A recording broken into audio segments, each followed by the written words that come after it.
Hello friends, ಹೇಗಿದ್ದೀರಾ? ಎಲ್ಲರೂ ಆರಾಮಿದ್ದೀರಾ ಅಂದ್ಕೋತೀನಿ. ನನ್ನ ಇವತ್ತಿನ ವ್ಲಾಗ್ನಲ್ಲಿ ಮಾರ್ನಿಂಗ್ ಟಿಫನ್ಗೆ ಬೀಟ್ರೂಟ್ ಕುರ್ಮಾನ ಮಾಡಿದ್ದೆ, ಚಪಾತಿ ಜೊತೆಗೆ ಕಾಂಬಿನೇಷನ್ ಆಗಿ. ಹಾಗೆಯೇ ಈವ್ನಿಂಗ್ ಸ್ನ್ಯಾಕ್ಸ್ಗೆ ಕಾರ್ನ್ ಪಕೋಡಾನ ಮಾಡ್ಕೊಂಡಿದ್ವಿ.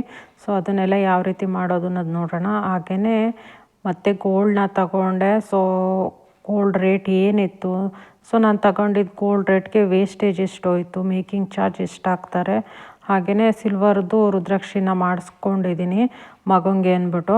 ಸೊ ಅದರದ್ದೆಲ್ಲ ಸಂಪೂರ್ಣ ಮಾಹಿತಿನ ಇವತ್ತು ನಿಮ್ಮ ಜೊತೆ ಶೇರ್ ಮಾಡೋಣ ಅಂದ್ಕೊಂಡೆ. ಸೊ ಇತ್ತೀಚೆಗೆ ಗೋಲ್ಡ್ ತಗೊಳ್ಳೋದಕ್ಕೆ ಯಾರು ಪ್ಲ್ಯಾನ್ ಮಾಡ್ತಿದ್ರೆ ಅವ್ರಿಗೆ ಹೆಲ್ಪ್ ಆಗ್ಬೋದು ಅಂತ. ಸೊ ಅದಕ್ಕಿಂತ ಮುಂಚೆ ಯಾರು ನನ್ನ ವ್ಲಾಗ್ನ ಫಸ್ಟ್ ಟೈಮ್ ನೋಡ್ತಿದ್ರೆ ವಿಡಿಯೋನ ಲೈಕ್ ಮಾಡಿ ಮತ್ತು ಸಬ್ಸ್ಕ್ರೈಬ್ ಮಾಡಿ ಅಂತ ಹೇಳ್ತಾ ನನ್ನ ಇವತ್ತಿನ ವ್ಲಾಗ್ನ ಶುರು ಮಾಡ್ತಾ ಇದ್ದೀನಿ. ಸೊ ವೆಲ್ಕಮ್ ಟು ಸ್ವೀಕೃತಿ. ಮಾರ್ನಿಂಗ್ ಟಿಫನ್ಗೆ ಚಪಾತಿನ ಮಾಡೋಣ ಅಂದ್ಕೊಂಡೆ. ಸೊ ಬೀಟ್ರೂಟ್ ಇತ್ತು. ಮಾಮೂಲಿ ಬೀಟ್ರೂಟ್ ಪಲ್ಯ ಮಾಡೋದಕ್ಕಿಂತ ಬೀಟ್ರೂಟ್ ಕುರ್ಮಾನ ಟ್ರೈ ಮಾಡೋಣ ಅಂದ್ಕೊಂಡೆ. ಮೊದಲಿಗೆ ಒಂದು ಮಿಕ್ಸಿ ಜಾರ್ಗೆ ಸ್ವಲ್ಪ ಕಾಯಿ, ಹಾಗೆಯೇ ಒಂದು 7-8 ಬೆಳ್ಳುಳ್ಳಿ, ಹಾಗೆಯೇ 1 ಸ್ಪೂನಷ್ಟು ಸೋಂಪು, ಒಂದು 4-5 ಹಸಿರು ಮೆಣಸಿನಕಾಯಿ, ಇಷ್ಟನ್ನೆಲ್ಲ ಮಿಕ್ಸಿ ಮಾಡಿಕೊಂಡು ಒಂದು ಕುಕ್ಕರ್ಗೆ ಸ್ವಲ್ಪ ಎಣ್ಣೆನ ಹಾಕಿ ಅದು ಸ್ವಲ್ಪ ಬಿಸಿ ಆದಮೇಲೆ 1 ಸ್ಪೂನಷ್ಟು ಸಾಸಿವೆ, ಜೀರಿಗೆ, ಹಾಗೆಯೇ ಚಕ್ಕೆ, ಮೊಗ್ಗುನ ಹಾಕಿ ಅದು ಸ್ವಲ್ಪ ಅರೋಮ ಬರೋ ತನಕ ಫ್ರೈ ಮಾಡಿ ಕಟ್ ಮಾಡಿ ಇಟ್ಕೊಂಡಿರೋಂಥ ಈರುಳ್ಳಿ ಹಾಗೆಯೇ ಕರಿಬೇವನ್ನ ಹಾಕ್ತಾಯಿದ್ದೀನಿ. ಸೊ ಅದು ಸ್ವಲ್ಪ ಫ್ರೈ ಆದಮೇಲೆ ಕಟ್ ಮಾಡಿ ಇಟ್ಕೊಂಡಿರೋಂಥ ಕೊತ್ತಂಬರಿನೂ ಹಾಕಿ ಅದು ಸ್ವಲ್ಪ ಫ್ರೈ ಆದಮೇಲೆ ಕಟ್ ಮಾಡಿ ಇಟ್ಕೊಂಡಿರೋಂಥ ಬೀಟ್ರೂಟ್ನ ಹಾಕ್ತಾಯಿದ್ದೀನಿ. ಸೊ ನಾನಿಲ್ಲಿ 2 ಬೀಟ್ರೂಟ್ನ ತೊಗೊಂಡಿದ್ದೀನಿ. ಅವರಿಗೆ ಆಗುವಷ್ಟು ಪಲ್ಯ ಮಾಡ್ಕೊಳ್ತಿರೋದ್ರಿಂದ ಅದಕ್ಕೆ ಎಷ್ಟು ಬೇಕೋ ಅಷ್ಟು ಸ್ಪೈಸಸ್ನ ಹಾಕ್ತಾಯಿದ್ದೀನಿ. ಹಾಗೆಯೇ ಸ್ವಲ್ಪ ಹಸಿ ಬಟಾಣಿ ಇತ್ತು. ಸೊ ಒಂದು ಜಾಮೂನ್ ಬಟ್ಲಷ್ಟು ಹಸಿ ಬಟಾಣಿನೂ ಹಾಕ್ಕೊಂಡಿದ್ದೀನಿ. ಎಣ್ಣೆ ಎಲ್ಲ ಕ್ಲೀನಾಗಿ ಮಿಕ್ಸ್ ಆಗೋ ಥರ ಎಲ್ಲ ಮಿಕ್ಸ್ ಮಾಡಿ ಮಿಕ್ಸಿ ಮಾಡಿ ಇಟ್ಕೊಂಡಿದ್ದಂಥದ್ದನ್ನು ಹಾಕಿ, ಹಾಗೆಯೇ ಅದಕ್ಕೆ ಒಂದು ಚಿಟಿಕೆಯಷ್ಟು ಅರಿಶಿಣ, ರುಚಿಗೆ ಎಷ್ಟು ಬೇಕೋ ಅಷ್ಟು ಉಪ್ಪು, ಅದು ಸ್ವಲ್ಪ ಕುದಿ ಬಂದ ಮೇಲೆ ಸ್ವಲ್ಪ ನಿಂಬೆ ರಸನ ಹಾಕಿ 3 ವಿಷಲ್ ಮಾಡಿಸಿದ್ರೆ ಬೀಟ್ರೂಟ್ ಕುರ್ಮಾ ಅಂತೂ ರೆಡಿ ಆಯಿತು. ಅದ್ರ ಅರೋಮಾನೇ ಹೇಳ್ತಿತ್ತು ಅದೆಷ್ಟು ಟೇಸ್ಟಿಯಾಗಿ ಬಂದಿತ್ತು ಅಂದ್ಬಿಟ್ಟು. ಸೊ ಇದು ಚಪಾತಿ ಜೊತೆಗೆ, ಪೂರಿ ಜೊತೆಗೆ, ಅಕ್ಕಿ ರೊಟ್ಟಿ ಜೊತೆಗೆ ಎಲ್ಲದಕ್ಕೂ ಒಳ್ಳೆ ಕಾಂಬಿನೇಷನ್ ಅಂತಲೇ ಹೇಳ್ಬೋದು. ಮಾಮೂಲಿಯಾಗಿ ಬೀಟ್ರೂಟ್ ಪಲ್ಯ ಮಾಡಿಕೊಂಡು ತಿಂತಾನೆ ಇರ್ತೀವಿ, ಬಟ್ ಈ ರೀತಿ ಸ್ವಲ್ಪ ಡಿಫ್ರೆಂಟಾಗಿ ಟ್ರೈ ಮಾಡಿದ್ರೆ ತುಂಬಾ ಸ್ಪೈಸಿಯಾಗಿ ಮಸಾಲದಾಯಕವಾಗಿ ಟೇಸ್ಟ್ ಅಂತೂ ತುಂಬಾ ಚೆನ್ನಾಗಿರುತ್ತೆ. ಅದರ ಅರೋಮಾನೇ ಹೇಳುತ್ತೆ ಅದೆಷ್ಟು ಟೇಸ್ಟಿಯಾಗಿ ಬಂದಿರುತ್ತೆ ಅಂದ್ಬಿಟ್ಟು. ಸೊ ಮಾರ್ನಿಂಗ್ ಟಿಫನ್ ಎಲ್ಲ ಮುಗಿಸ್ಕೊಂಡು ಈವ್ನಿಂಗ್ ಸ್ನ್ಯಾಕ್ಸ್ಗೆ ಸ್ವೀಟ್ ಕಾರ್ನ್ ಇತ್ತು. ಸೊ ಸ್ವೀಟ್ ಕಾರ್ನ್ ಹಾಕ್ಬಿಟ್ಟು ಪಕೋಡಾನ ಮಾಡ್ಕೊಳ್ಳೋಣ ಅಂದ್ಬಿಟ್ಟು ಈರುಳ್ಳಿನ ತುಂಬ ಸ್ಲೈಸಿಯಾಗಿ ಕಟ್ ಮಾಡಿದ್ದೀನಿ. ಸೊ ಈ ರೀತಿ ಸ್ಲೈಸಾಗಿ ಕಟ್ ಮಾಡಿದ್ರೆ ತುಂಬ ಈರುಳ್ಳಿ ಎಲ್ಲ ಅಂಟ್ಕೊಂಡಂಗೆ ಅನ್ನಿಸ್ತಿರುತ್ತೆ. ಸೊ ಈ ರೀತಿ ಸ್ವಲ್ಪ ಕೈಯಲ್ಲೇ ಮಿಕ್ಸ್ ಮಾಡಿಕೊಂಡ್ರೆ ಅದು ಪದರವಾಗಿ ಬಿಟ್ಕೊಳ್ಳುತ್ತೆ. ಸ್ವೀಟ್ ಕಾರ್ನ ಸ್ವಲ್ಪ ಸ್ಮ್ಯಾಶರಲ್ಲಿ ಸ್ಮ್ಯಾಶ್ ಮಾಡ್ಕೋತಾ ಇದ್ದೀನಿ, ಏಕೆಂದರೆ ಪಕೋಡ ಹಾಕಿದಾಗ ಸಿಡಿಯೋ ಚಾನ್ಸಸ್ ಇರುತ್ತೆ ಎಣ್ಣೆಗೆ ಹಾಕಿದ ತಕ್ಷಣ. ಸೊ ಹಾಗಾಗಿ ಸ್ವಲ್ಪ ಸ್ಮ್ಯಾಶ್ ಮಾಡ್ಕೋಬೇಕು. ಕಟ್ ಮಾಡಿಟ್ಕೊಂಡಿರೋಂಥ ಈರುಳ್ಳಿ ಜೊತೆಗೆ ಸ್ವೀಟ್ ಕಾರ್ನು, ಹಾಗೆಯೇ ಕಡಲೆ ಹಿಟ್ಟು, ಕಟ್ ಮಾಡಿಟ್ಕೊಂಡಿದ್ದಂಥ ಬೆಳ್ಳುಳ್ಳಿ, ಕೊತ್ತಂಬರಿ ಸೊಪ್ಪು, ರುಚಿಗೆ ಎಷ್ಟು ಬೇಕೋ ಅಷ್ಟು ಉಪ್ಪು, ಹಾಗೆಯೇ ಹಸಿರು ಮೆಣಸಿನ್ಕಾಯಿ ಮತ್ತು ಬೆಳ್ಳುಳ್ಳಿನ ಪೇಸ್ಟ್ ಮಾಡಿ ಹಾಕ್ಕೋತಾ ಇದ್ದೀನಿ. ಹಾಗೆಯೇ ಸ್ವಲ್ಪ ಕ್ರಿಸ್ಪಿಯಾಗಿ ಬರಲಿ ಅಂತ ಅಂದ್ಬಿಟ್ಟು, ಹಾಗೆಯೇ ತುಂಬಾ ಟೇಸ್ಟಿಯಾಗಿರುತ್ತೆ ಅಕ್ಕಿ ಹಿಟ್ಟನ್ನ ಹಾಕಿದ್ರೆ. ಹಾಗಾಗಿ ನಾನು ಯಾವುದೇ ಪಕೋಡ ಮಾಡಿದ್ರೂ ಅಕ್ಕಿ ಹಿಟ್ಟನ್ನ ಹಾಕ್ಕೋತೀನಿ. ಸೊ ಸ್ವಲ್ಪ ಅಕ್ಕಿ ಹಿಟ್ಟನ್ನು ಹಾಕ್ಕೊಂಡಿದ್ದೀನಿ.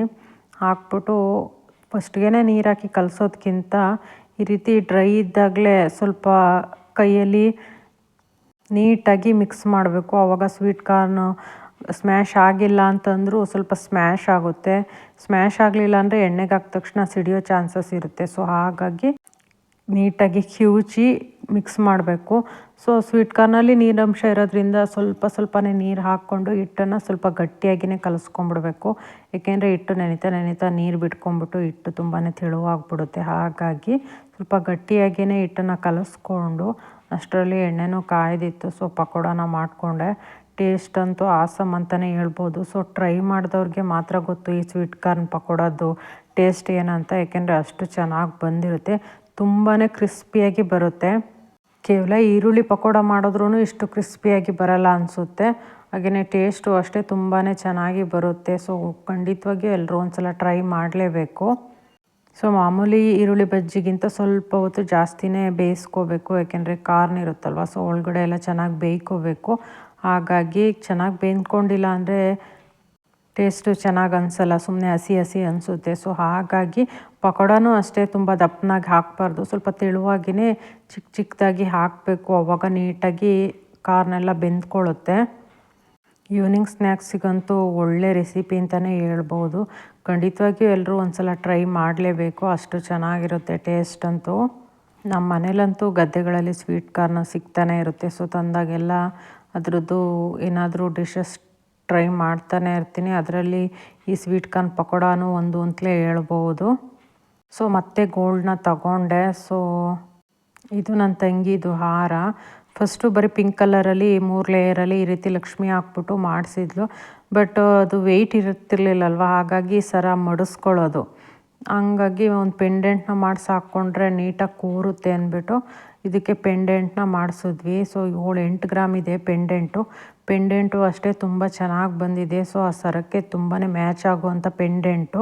ಸರನ ತಗೊಂಡು ಸುಮಾರು 1.5 ವರ್ಷದ ಮೇಲೆ ಆಗಿತ್ತು. ಬಟ್ ಅದು ಸರ ಹಾಕ್ಕೊಂಡ್ರೆ ವೆಯ್ಟ್ ಇಲ್ಲದಕ್ಕೆ ಮಡಿಸ್ಕೊಂಡಂಗೆ ಆಗೋದು ಅಂತಂದ್ಬಿಟ್ಟು ಈ ಪೆಂಡೆಂಟ್ನ ಮಾಡಿಸಿದ್ಲು. ಸೊ ಪೆಂಡೆಂಟನ್ನ ಈಗ ಅದಕ್ಕೆ ಸರಕ್ಕೆ ಸೇರಿಸಿ ಹಾಕಿಸ್ಕೊಂಡ್ಲು. ಈ ವೈಟ್ ಕಲರ್ದು ಮುತ್ತಿಂದು ಚೋಕರ್ನೂ ಅಷ್ಟೇ ಮಾಡಿಸಿ ಸುಮಾರು 1-2 ವರ್ಷ ಆಗಿತ್ತು. ಇದ್ರ ಡಿಸೈನು ಅಷ್ಟೇ ತುಂಬಾ ಚೆನ್ನಾಗಿದೆ. ಈಗ ಈ ಬಳೆನ ಮಾಡಿಸ್ಕೊಂಡ್ಲು. 10 ಗ್ರಾಮ್ ಇದೆ ಬಳೆ. ಸ್ವಲ್ಪ ಡೈಲಿ ಯೂಸ್ಗೆ, ಸ್ವಲ್ಪ ರಫ್ ಯೂಸ್ಗೆ ಇರಲಿ ಅಂತ ಅಂದ್ಬಿಟ್ಟು ಮಾಮೂಲಿ ಡಿಸೈನಲ್ಲಿ ಮಾಡಿಸ್ಕೊಂಡ್ಲು. ಈ ಹಾರನೂ ಅಷ್ಟೇ ಫಸ್ಟೆಲ್ಲ ಮಾಮೂಲಿ ಹಾರ ಅನ್ಸೋದು, ಬಟ್ ಈ ಪೆಂಡೆಂಟ್ ಮಾಡಿಸ್ಕೊಂಡಾಗಿಂದ ಒಳ್ಳೆ ಲಾಂಗ್ ಚೈನ್ ಥರನೇ ತುಂಬಾ ಲುಕ್ಕಾಗಿ ಕಾಣಿಸ್ತಾ ಇದೆ. ಡಿಸೈನು ಅಷ್ಟೇ, ಪೆಂಡೆಂಟ್ ಡಿಸೈನು ಅಷ್ಟೇ ತುಂಬಾ ಚೆನ್ನಾಗಿದೆ. ಗಂಡು ಬೇರುಂಡ ಡಿಸೈನ್ ಬಂದಿದೆ. ಸೊ ಇದೆಲ್ಲ ಮಾಡಿಸಿ 1.5-2 ವರ್ಷ ಆಯಿತು. ಬಟ್ ಸ್ವಲ್ಪ ರಿಪೇರಿ ಇತ್ತು ಅಂತ ಮಾಡಿಸ್ಕೊಂಡಿದ್ದಾಯಿತು. ಸೊ ಇದು ನಾನೀಗ ಮಾಡಿಸಿದ್ದಂಥ ಸರ. ಸೊ 20 ಗ್ರಾಮ್ಸ್ ಅಷ್ಟಿದೆ ಸರ ಇದು. ನಾನಿದನ್ನು ಮಾಡೋಕ್ಕಾಗ್ದಾಗ 12,350 ಇತ್ತು ಗೋಲ್ಡ್ ರೇಟು. ಸೊ ಟೋಟಲಾಗಿ 2.5 ಲಕ್ಷ ಆಯಿತು ಇದಕ್ಕೆ. ಫಸ್ಟೆಲ್ಲ 2.5 ಲಕ್ಷ ಅಂತಂದರೆ 2 ಎಳೆ ಸರನೇ ಬಂದುಬಿಟ್ಟಿರೋದು, ಮಾಂಗಲ್ಯ ಚೈನೆ ಆಗಲಿ ಬೇರೆ ಯಾವ್ದಾರಾಗಲಿ. ಬಟ್ ಇವಾಗೆಲ್ಲ 2.5 ಲಕ್ಷಕ್ಕೆ ಇದೊಂದು ಸರ ಬಂದಿದೆ ನೋಡಿ. ಏನೂ ಮಾಡೋಕ್ಕಾಗಲ್ಲ, ಗೋಲ್ಡ್ ಕಮ್ಮಿ ಆದರೂ ರೇಟ್ ಅಂತೂ ಜಾಸ್ತಿ ಕೊಡಲೇಬೇಕು, ಹಂಗಾಗಿದೆ ಪರಿಸ್ಥಿತಿ. ಇದ್ರ ಡಿಸೈನ್ ಅಂತೂ ತುಂಬಾ ಯೂನಿಕ್ ಆಗಿದೆ ಅಂತಲೇ ಹೇಳ್ಬಹುದು. ಚಿಕ್ಕದಾಗಿ ಲಕ್ಷ್ಮಿನ ಮಾಡಿಬಿಟ್ಟು 4 ಮುಖದ ಲಕ್ಷ್ಮಿನ ಮಾಡಿಬಿಟ್ಟು ಈ ರೀತಿ ಗುಂಡು ಡ್ರಾಪ್ಸ್ನ ಮಾಡಿದ್ದಾರೆ. ಬಟ್ ನಾನು ಇದನ್ನು ಮಾಡೋದಕ್ಕೆ ಈ ಥರದ್ದು ಮಾಡೋದು ಪ್ಲ್ಯಾನ್ ಇರಲಿಲ್ಲ. ಬಟ್ ಆ ಗೋಲ್ಡ್ ಅಂಗಡಿನಲ್ಲೇ ಈ ಡಿಸೈನ್ ಇತ್ತು. ಬಟ್ ನೋಡಿ ಇಷ್ಟ ಆಗ್ಬಿಟ್ಟು ಮಾಡೋಕ್ಕಾಗಿ ಬಂದಿದ್ದೆ. ಸರ ಅಂತೂ ತುಂಬಾ ಚೆನ್ನಾಗಿ ಬಂದಿದೆ.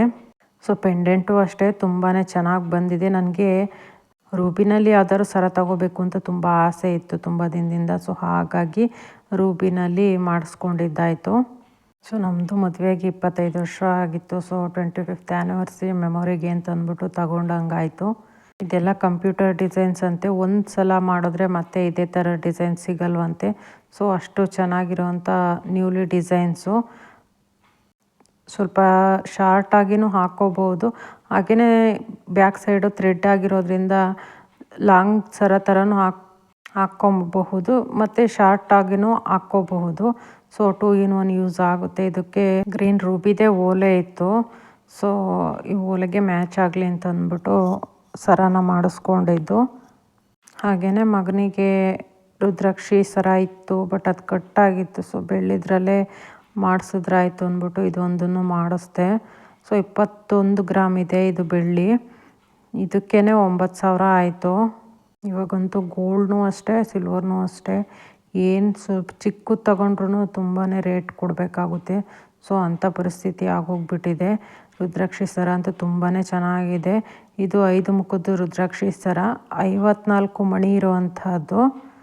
ಫಿನಿಶಿಂಗ್ ಅಂತೂ ತುಂಬಾ ಚೆನ್ನಾಗಿ ಬಂದಿದೆ. ಎಷ್ಟು ಗಟ್ಟಿಯಾಗಿ ಮಾಡಿದ್ದಾರೆ ಅಂತಂದರೆ 10-20 ವರ್ಷ ಆದ್ರೂ ಕಟ್ಟಾಗಲ್ಲ, ಅಷ್ಟು ಚೆನ್ನಾಗಿ ಮಾಡಿದ್ದಾರೆ. ನಿಜವಾಗ್ಲೂ ನಾನು ಮಾಡಿಸಿದ್ದಂಥ ಸರನೇ ಆಗಲಿ ಈ ರುದ್ರಾಕ್ಷಿನೇ ಆಗಲಿ ತುಂಬಾ ಚೆನ್ನಾಗಿ ಸ್ವಲ್ಪ ಗಟ್ಟಿಮುಟ್ಟಾಗಿ ಬಂದಿದೆ ಅಂತಲೇ ಹೇಳ್ಬೋದು. ಸೊ ನನ್ನ ಗೋಲ್ಡ್ ಸರಕ್ಕೆ 1 ಗ್ರಾಮ್ಗೆ 150 ರೂಪಾಯಿ ನನಗೆ ಮೇಕಿಂಗ್ ಚಾರ್ಜನ್ನು ಹಾಕಿದ್ದಾರೆ. ಹಾಗೆಯೇ ವೇಸ್ಟೇಜನ್ನ 10 ಗ್ರಾಮ್ಗೆ 1 ಗ್ರಾಮ್ ನನಗೆ ವೇಸ್ಟೇಜ್ ತೆಗಿತಾರೆ. ಬಟ್ ನಂದು ಇದು ಬೀಡ್ಸ್ದೆಲ್ಲ ಡಿಸೈನು ಚೇಂಜ್ ಇದೆ ಅಂತ ಅಂದ್ಬಿಟ್ಟು 13% ಅಷ್ಟು ವೇಸ್ಟೇಜ್ನ ತೆಗೆದಿದ್ದಾರೆ. ಸೊ ಟೋಟಲಿ 2.5 ಲಕ್ಷ ಆಯಿತು. ಸೊ ನಾನು ಇವತ್ತಿನ ವ್ಲಾಗ್ ನಿಮಗೆ ಇಷ್ಟ ಆಗಿದ್ದರೆ ವಿಡಿಯೋನ ಲೈಕ್ ಮಾಡಿ ಮತ್ತು ಸಬ್ಸ್ಕ್ರೈಬ್ ಮಾಡಿ ಅಂತ ಹೇಳ್ತಾ ನಾನು ಇವತ್ತಿನ ವ್ಲಾಗ್ನ ಮುಗಿಸ್ತಾ ಇದ್ದೀನಿ. Thank you.